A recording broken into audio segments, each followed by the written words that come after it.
I was sound asleep. I heard a man's voice, "Paul!" and I sat up sharply. He had scared the hell out of me. I reached for the bedside table where my Glock was. "Paul, it's me, Dan. I'm sorry to wake you like this, but we have an emergency. Dan, who the fuck is Dan? Dan Jenkins? He runs Doris's office here in town. Dan, what the fuck are you doing in my bedroom? I have a phone. I have a doorbell." I couldn't use the phone, and I didn't want to be seen at the door. We have a really big problem, and we need to talk. Dan, I've only got one problem. Some asshole decided to wake me up. I looked at the alarm clock. At 2:45 in the fucking morning. I'm sorry about that, but it could cost a senator a chance at the presidency. This is bigger than you or me. Dan, get out of my bedroom. Get out of my house. If you don't, I'll do one of the following. Shoot you and call 911, or call 911 and tell them you're here to cover up some political blunder, or just physically kick your ass and let you explain why you were found beaten and bloody on my front lawn. He backed up a couple steps, which was a tactical error, allowing me to draw my gun. I pointed it at him. Hey, wait a minute, don't shoot. Dan, last chance. Turn around and run for the door. I probably won't shoot. You got 60 seconds to get out. If you don't, I'll kill you and tell 911 I shot the intruder. Since you'll be dead, you won't have an argument. But this is 55, 54, 53. For some reason, Dan decided that my wife's potential political career was worth less than his life and hurried away. I wondered how long it would take him to call her team and her team to call me. I was coming to my senses. You know the difference between being awake but drooling and being able to string two thoughts together. Hell of an inconvenient time to start the day, but I got up, went to the bathroom, then into the shower. Just a quick rinse. As I was wiping myself down, my phone rang. "Yes," I said without emotion. "Paul, it's John Schmidt. Senator. John, I'm going to interrupt because I don't want to talk to you, or your aide, or the Deputy Secretary of the Interior, or the President, or anyone else. If the senator you're talking about has a problem, she should call me directly. I'm afraid that's not possible." "Oh my God, let me ask you, is she hurt in any way?" "Well, not physically, but you see. John, it was very nice talking to you. If my wife wants to ask me anything, have her call me. If you want to talk to me, call my office and make an appointment. I think I'll have some time in 6 or 7 weeks. I'm out." In less time than it would have taken me to compose the text, my phone beeped, and I looked at the message from John. "Please do not allow the press to communicate with you before you speak to the senator." It took me a little longer to reply. "John, you're dreaming. If my wife wants to talk to me before the press gets to me, then time is running out. I'm not going to hide like some thief. In the meantime, tick-tock, tick-tock, tick-tock." Being the husband of a successful politician is an interesting role in life. I have to say that my wife is an outstanding politician. She can get in front of any audience and sway them to her side. Our state is truly purple when it goes one way in some elections and the other way in others. Doris Russell, my wife, was liked by most voters not only in our state, but nationally. There has been serious talk that she could be a presidential candidate in this or the next election. I own a successful investment company. Right now, we're raising money from a variety of sources to fund startups with great success. These are high-risk investments, but I'm good at predicting success, at least often enough that buying our portfolio has yielded extraordinary returns. The downside, if any, is that I'm tied to our offices and travel frequently to evaluate companies seeking our financial support. I will say this. It is very difficult to maintain anything resembling a normal marriage when both parties are extremely successful. Being able to have children was the first sacrifice. In my opinion, they need parents who are involved in their young lives. I knew I was not up to the task, and Doris told me that if we were going to have children, we would both have to step up. We easily agreed that children were not our priority. The real challenge is maintaining any kind of partnership. You would think that when she was elected senator and moved to Washington, D.C., It would have made a big difference, but it really didn't. She could go home often to be with the voters. I could go there for long weekends whenever I wanted. Either way, we'd go a week without seeing each other. We're both 38, married at 25, and by then we were both on the road to success. In the beginning, no matter how hard we worked, our time together was critical to that success. Being able to talk to someone who doesn't judge you and only seeks to understand is very important. It is equally important to offer advice to someone who may be leaning the wrong way, and in a way that is perceived as trying to help. And of course, there's the purely animal attraction of celebrating victories or forgetting defeats. Aggressively between the sheets is another way to grow together. But here you are in your 30s. The demands of the job are increasing, and suddenly your body demands sleep, at least once in a while. Something has to give, and slowly but surely it turns out to be a partnership. Doris and I swore to each other that we wouldn't let that happen, as if we could stop the rain. What really pissed me off was the nature of politics. If about 60% of people think something is bad, a good politician has to learn to either agree or instead mumble something unintelligible. Over time, she tried to convince herself that this was better than that, even though I knew she thought just the opposite, and my advice made it harder for her. Even though she agreed with me, she had to object because it was the right political move. We fundamentally disagreed. I believed that her best political future was to be herself. She was led to believe that her chances would be better if she took the right side on less important issues. Her manager, or whatever he called himself, began to gain more and more of her attention. The first major fight was about 2 months ago. She accused me of trying to sabotage her because I disagreed with one of John's bullshit opinions. I told her that if she thought John was more on her side than me, then we were in trouble. Have you ever said something and regretted it? She took my word for it and believed me. I wanted her to realize that we were partners, and John was leading her astray, and she heard that we were in trouble. So this morning, when some lackey on her staff came at me, I knew it was a tentacle from the conversation that we were in trouble. I wasn't going to hear it from them. I was going to hear it from her. My phone rang, Doris's ringtone. "Good morning," I said, not meaning it. "Why are you being so difficult?" "Doris, I instinctively want to hang up. What makes you think I'm difficult?" John told me. "Yeah, now you're going to tell me why John thinks I'm difficult. Screw John." "All right." Laughs. "You're right. I have a problem. And John convinced me it would be better if he explained it." "I see. Speaking to me now, would you say John was right?" "No, probably not." "Okay, now tell me what the big problem is." "It wasn't like that between us. You know that." She paused. Did she want confirmation? Not from me. "We used to rely on each other. Now, more often than not, John gives me the best advice.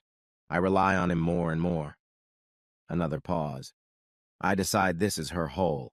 Let her keep digging. There's no easy way to say this. John and I have fallen in love. Still nothing amazing, though falling in love was disappointing. Silence seemed like the best option. We got caught tonight, in Bethesda. We decided it was far enough away and were having dinner in a public place, and some reporter caught us kissing. He somehow took pictures of us undressing each other as we entered my hotel room. He let us know what he had.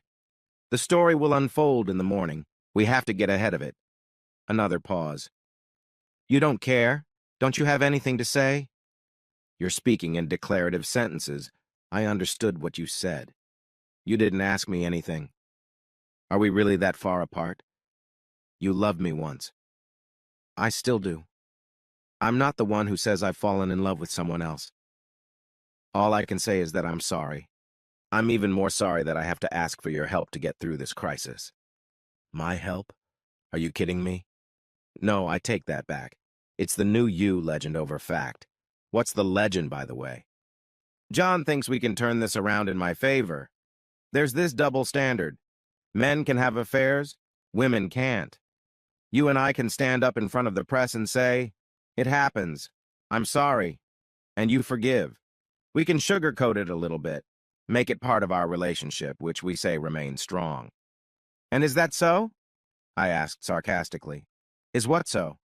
Our relationship stays strong? Well, that's the thing. We stay married, but not, if you know what I mean. No, don't try to explain it. You want John? Fine. You both have my blessing. You want to get married? Fine. I'll try to forgive you. But I'll make sure you and John are in the past. Your choice. I heard muffled conversation. Do you wonder what goes on in people's heads? My wife and I are trying to figure out if we want to stay married, and she needs to discuss it with her lover. Divorce will ruin me. I'm giving up on John. Fire him. Tonight, I said in my best, non-alternative voice. More muffled conversation. No. Then I'll apply in the morning. Another muffled conversation. Good. Is that it? No, that's a condition to get us started. We're going to work with a psychologist and see if we can save our marriage. You're the one who lives in a political fantasy world. If we want to be married, we'll mean it. If you can't do that, then live with the consequences. Her tone has changed. I've always loved you. You're right. Living a lie will never work. I'm so sorry. Can you ever forgive me? Doris, I'll be honest with you. As always, I have doubts. It's intoxicating, you know, hearing your name and the office of President of the United States together. Muffled conversation again. Sorry, I asked John to leave. His strategies pushed my name so far. I lost my head. I'm sorry. How long has it been?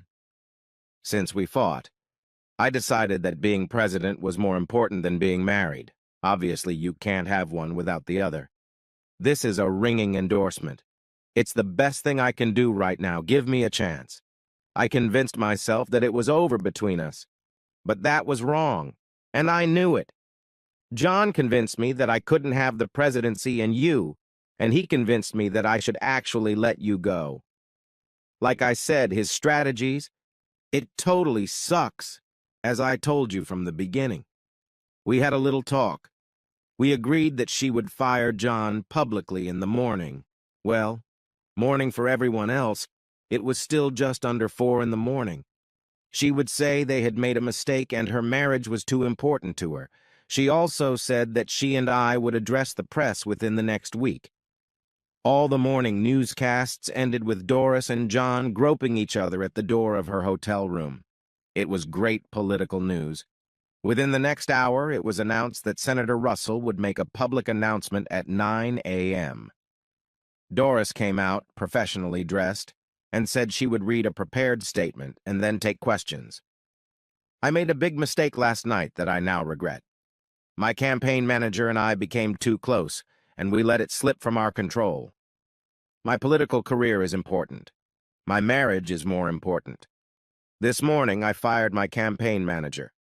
I also spoke with my husband, apologized deeply to him, and we agreed to do everything we can to restore our wonderful marriage. He and I will be appearing before you in the coming days. I'll take your questions. How long did the affair last? It wasn't an affair. It was a one-time mistake. Why fire John Schmidt? Even though the mistake was mine, John and I crossed a line. These things happen. I'm not proud of it, but I'm not alone. When you make a mistake, you have to prove you won't make a similar one. That meant John and I had to break up. So, you don't trust yourself? Yes, I trust myself. At this point, my husband has legitimate reasons to doubt me. One way to prove to him that it was a mistake is to fire John, Mr. Schmidt. He's an extraordinary talent. He'll rise to the occasion. The questions kept coming. She was good at dealing with them. They became less and less harsh. It was clear she was gaining an audience. It was Wednesday morning. I had work to do. We had work to do. We decided that our public announcement would be made on Monday morning. I was pushing for Friday, but that's a bad day for the news cycle. You looked good in the morning interview. With a good follow-up interview, I think you'll be fine. I hope so. I've been working so hard, she replied. Find us a counselor in Washington, D.C. I'll be there as often as needed. Okay. I'll also work on our application. The application seemed more important to her than the counselor. Perhaps that was natural. since she was claiming what was probably the top prize in the world. Could I make my own? My question was more of a test than a sincere wish. I'd prefer it polished, if you don't mind. Will you do it yourself? With help. You know I'm surrounded by wordsmiths. When will you be in town? I've got a busy week. I don't think I can get in till Monday morning.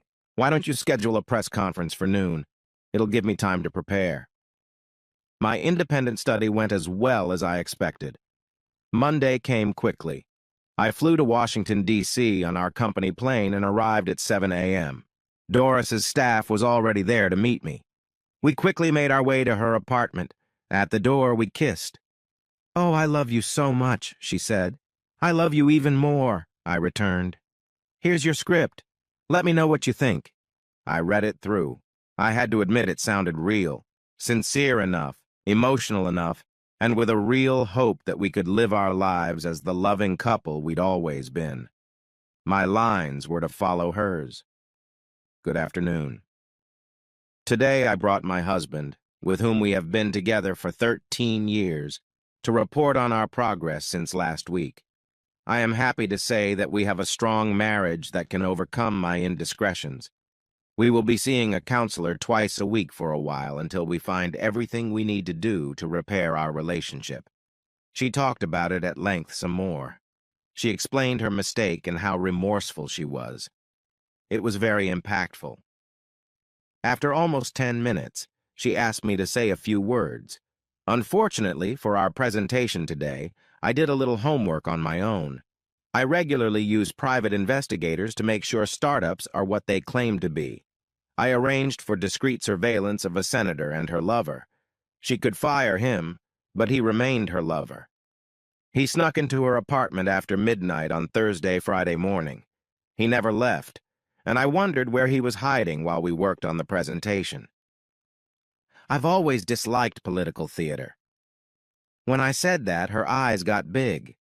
This was not part of my script. My wife and I made several agreements to save our marriage. Unfortunately, she hasn't honored any of them, and today I'm here to announce that I've filed for divorce, and she's going to get it after this. What do you call it? Introductions. I'd be happy to answer any questions. There was a stunned silence. I have to hand it to her. She's unfazed. I can't believe this. It's a political dirty trick. My husband was never going to take me back and set me up for this outrage. I smiled and walked away. Several reporters asked me questions, which I answered honestly. Who knows how much honesty will stand up to political truth? You can decide for yourself how this may end. I believe that truth always wins and that Doris and John will reconsider running for dog catcher and hope to build a new career on this unlikely victory.